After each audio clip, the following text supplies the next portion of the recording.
Balik lagi sama gue Jonathan Leonarda. Kali ini gue ditemenin sama, ini sebenarnya semua keluarga gue, anak-anak gue bersama ponakan gue. Yang satu dari Solo, yang satu dari Bali. Jali.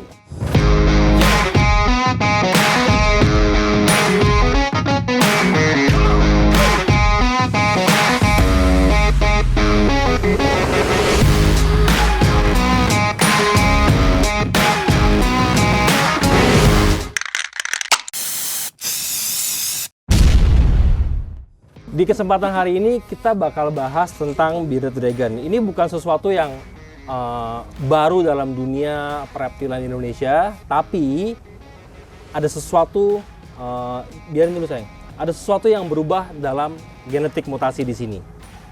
Kita mulai breakdown dari bawah dulu. Nah, di bawah sini ada beberapa bearded dragon yang dalam sekilas mungkin kelihatan sama. Ini malu nih satunya. Nah, ini ada hypotrans, tapi yang kualitasnya bener-bener sadis. Wow. Tuh, solid banget merahnya, kepalanya ngeblok. Nih, kayak gini. Kalau bisa dilihat. Nah, kalau pegangin ya, bisa dilihat dari warnanya solid banget. Solid. Dapat nggak mukanya? Dari warna mukanya ngeblok semua sampai ke badan-badannya semua. Jadi genetik di sini yang di-carry hanya dua double resesif, hypotrans. Nah, udah biarin situ. Yang di sini, ini sesuatu yang sebenarnya yang luar biasa banget.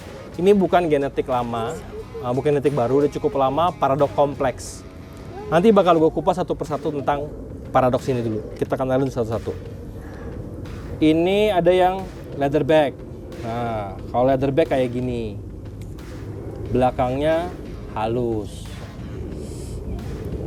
Ini ada yang bukan leatherback. Kalau yang bukan leatherback, dia durinya kasar. Nah, bisa dibandingin antara leatherback sama yang nggak leatherback. Sekarang gantian, kamu udah pada tahu belum ini binatang apa? Tahu nggak? Ada yang tahu nggak? Ih, kok malu? Australia? Dari mana mereka berasal? Australia? No, yes. Mereka berasal dari Australia. Jadi mungkin kalau kita tarik sedikit lebih sejarahnya bagaimana binatang Australia bisa ada dalam pet trade industry. Ya mungkin dulu-dulunya sebelum dilindungin mereka sudah diekspor keluar dari negara Australia dan akhirnya mulai di selective breeding sampai terciptalah genetik-genetik baru di dalam sini. Ini leatherback juga. Yang sangat spesial di sini sebenarnya bukan dari sini. Ini mungkin semua orang sudah pernah melihat ya. Ini kebetulan memang kualitas paradoksnya ini luar biasa. High expression paradox trans. Jadi paradoks itu hanya satu kompleks genetik yang tidak bisa ada jaminan menurun, tapi memberikan kesempatan lebih besar kalau kita punya paradoksnya. Nih, kamu pegang satu. Kamu pegang satu dulu. Nih. Joli pegang satu. Jili udah. I wanna hold the one big one, Daddy. Ini gini. Daddy, I wanna hold the gray one. Ini Jumpy. It's okay. Hi, boy. Ini dipegang dua. Yang baru pertama kali ada di Indonesia, dan ini cuman mungkin hanya belasan ekor di dunia adalah albino tipless bearded dragon. Dan kebetulan di sini albino genetic stripe bearded dragon. Jadi genetic stripe ini kalau bisa dilihat ada garisan merah di badannya cukup terang. Genetic stripe ini tercipta dari selective line breeding yang akhirnya menjadi satu mutasi genetik. Ini albino tipless. Sebentar nanti kalau mudah-mudahan bisa terambil di bagian matanya. Jadi matanya ini mereka tuh merah. Tapi karena dia tipless, jadi mereka kayak warna anggur lah ketika di center merah. Daddy, I have a question. Yes, okay. Any question? Why is the albino tipless? Matanya gede banget, tapi the eyelids so small. Oke, jadi dalam agama yang tipless ini matanya kan kayak besar kan? Iya. Dan itu kadang suka merem kan? Karena dalam kompleks albino mereka itu silau, nggak tahan dengan terang. Oh. Nah, Kita bahas tentang albino. Albino memiliki vision yang kurang bagus dalam semua genetik. Why? Sedangkan bearded dragon ini mengandalkan vision, pandangan dalam makan dan lain-lain. does it mean like kayak susah kalau like it makes it like if you want to keep it terus gampang mati ya? Sebenarnya bukan gampang mati. Jadi gini, memerlukan perhatian lebih. Jadi ketika kayak misalkan gue baru pada datang nih ya kayak gini, itu banyak perlu dimonitoring. Misalkan kalau baru pada datang pasti gue monitorin makan di sepet. Dan sepetnya ini bukan di force feed ya. Nih, jadi kita assist dia. Ini gue pakai Repashy kebetulan sampai mereka benar-benar stabil. Saya masih bayi itu deh. Ya, dipegang, jangan dipaksa sama sekali. Diginiin, buka sedikit. Nanti dia ngerasa. Tunggu ya.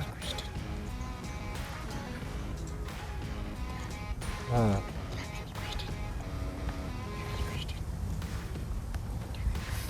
Jadi gue pastikan mereka setiap hari memiliki asupan yang cukup.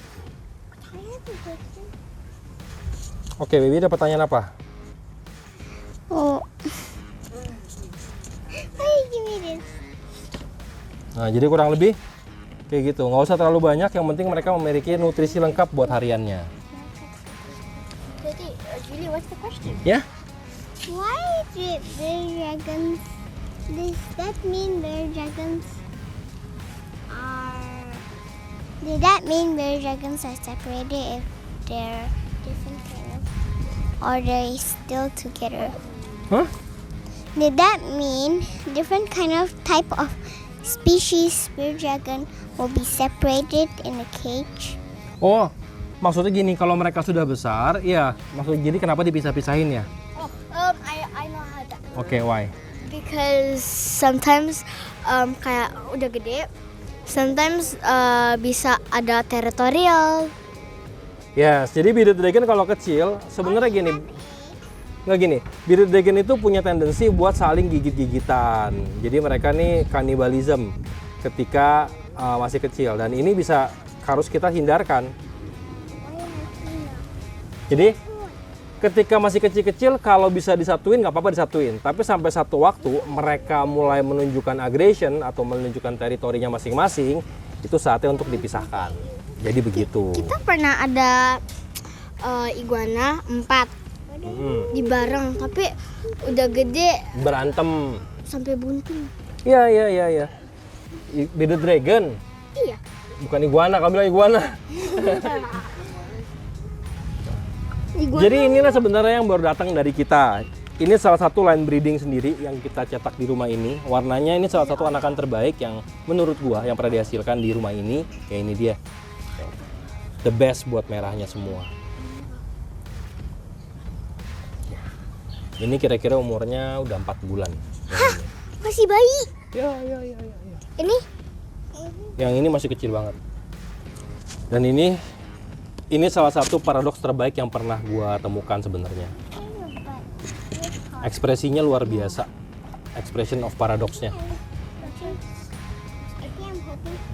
Bagus banget.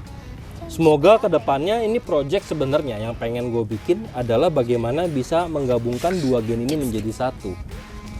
Yang kita pengen albino trans paradox genetic stripe. Bagaimana caranya? Ya itu hanya project sabar-sabar aja yang kita nggak tahu kapan baru bisa kesampaian.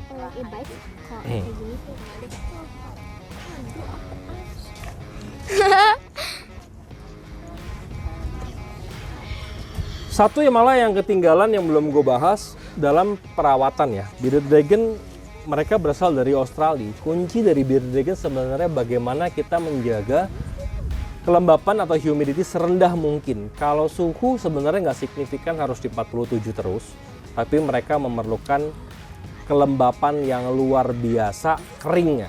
Sebisa mungkin sekering mungkin deh pokoknya. Jangan dibikin ada kelembapan karena mereka punya tendensi gampang banget jamuran sama pneumonia. Jadi buat teman-teman bearded dragon keeper jangan ragu-ragu piara bearded dragon selama bisa memberikan mereka UVB, memberikan mereka tempat hangat dan tempat dinginnya, dan bisa menciptakan bagaimana caranya humidity yang rendah. tempat dinginnya bisa kayak if you put like a little pool or you just spray with water. Tempat enggak, you cannot gini. Jangan pernah memberikan tempat minum dalam kandang bearded dragon. Nggak bisa. Mendingan sesekali baru dikasih minum. Kenapa? Karena sebuah mangkok ketika terkena panas, airnya menguap. Airnya menguap menjadi sebuah penguapan kan, makanya lembab. Ngerti? Sedangkan mereka tidak boleh lembab sama sekali. Gitu. So they can't be like as wet as kayak the frog. Nggak bisa. Mereka memerlukan kelembapan yang sangat rendah. Tadi gara-gara panas, banyak anak-anak, gue sampai ada kelupaan mau ngomongin beberapa hal yang menurut gue justru cukup penting. Ini basic setup yang gue pakai. Gue pakai kandang kayak gini. Ini kandangnya. Jadi setting yang dipakai di sini, gue pakai dua UVA dengan UVB dengan jarak yang pendek, tapi ada elevasi di sini. Dan di sebelah sini kalau lihat ini tuh kosong. Jadi kalau tangan masuk ke sini ya bener-bener dingin. Dan mereka perlu ventilasi. Ini atas semua kosong, ini juga kosong. Nih, ini atasnya full mesh. Belakang setengah, samping juga mesh sebagian. Bawahnya gue tetap pakai forest bag. Ini adalah indikator seberapa humid atau seberapa kering enclosure gue. Di sini gue tidak pernah kena dengan masalah jamur karena kebetulan ruangan gue AC. Jadi AC ini kuncinya di sini untuk membawa turun si kelembapannya. Dia kan kedinginan. Nah, kita kompensasi dengan si lampu pemanasnya UVA, UVB ya buat kebutuhan dasar mereka lah ya. Albino yang kita bahas ini memang agak susah didapat ya. Cuman mudah-mudahan bisa didapat di video di sini. Coba nih ya. Kita lihat. Nih. Kalau diperhatiin matanya dia itu sebenarnya bukan merah. Jadi kayak dia T+. Kalau bisa kelihatan. T+ ini kayak warna anggur ya. Cuma kalau disorot beneran ya tetap merah. Cuman nanti gue udah berhasil ada foto yang mata merahnya bener-bener pas kelihatan. Tapi kalau disiloin dia suka merem. Nih, gue mau bahas satu kelemahan binatang albino. Setiap yang indah, yang luar biasa kadang-kadang memerlukan pengorbanan. Jadi dalam memelihara bearded dragon albino ini, kita punya komitmen layaknya bagaimana memelihara iguana albino. Sama, sebenarnya sih nggak repot. Cuman ya kita perlu perhatian lebih untuk memastikan mereka, mampu nggak mereka makan, tahu nggak di mana. Setelah gue perhatiin, mereka mengenal rutin di mana tempat makanan ditaruh. Jadi kalau dubia masih gue assist feeding. Kalau sayur dia bisa makan sendiri. Kalau supplementary masih sementara waktu ini, masih gue bantu, gue tetesin depan mulutnya. Sampai mereka punya imun tubuh yang besar. Karena di usia-usia segini, mereka kadang-kadang masih rentan. Ya, jadi inilah albino T+ genetic stripe. Sampai di albino, gue mau nambahin satu pembicaraan yang sebenarnya ini seru. Yang mau kita bahas sebenarnya ini. Jadi di depan gue ini ada transparadox, dan ini bukan hypo karena kukunya hitam. Kalau hypo, kukunya udah nggak ada hitamnya. Serunya paradox ini adalah kita sebut paradox kompleks atau line breeding paradox. Mereka bukan resesif, mereka bukan dominan, dan mereka bukan kodominan.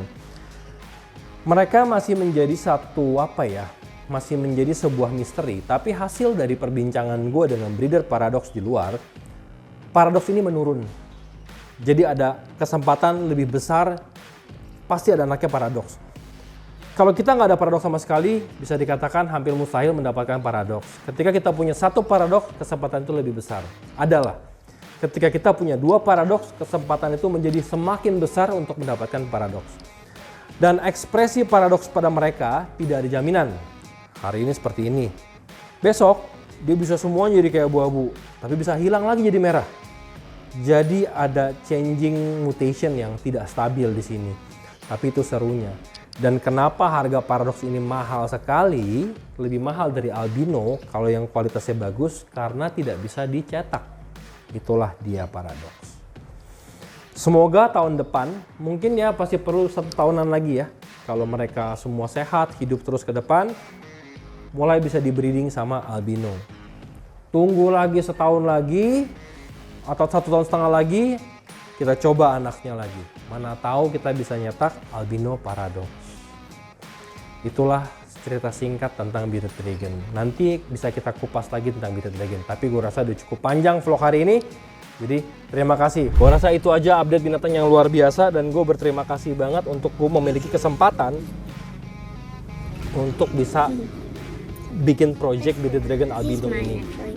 Oke? Terima kasih. Habis ini bakal ada stok detail satu persatunya, lebih detail lagi. Terima kasih buat semua supportnya. And say what? Don't forget to like, subscribe, and turn on the notifications so you'll be always notified if we post another video. Oke, thank you. Sehat semua. Salam selalu terbagus. Sehat selalu. Bye-bye.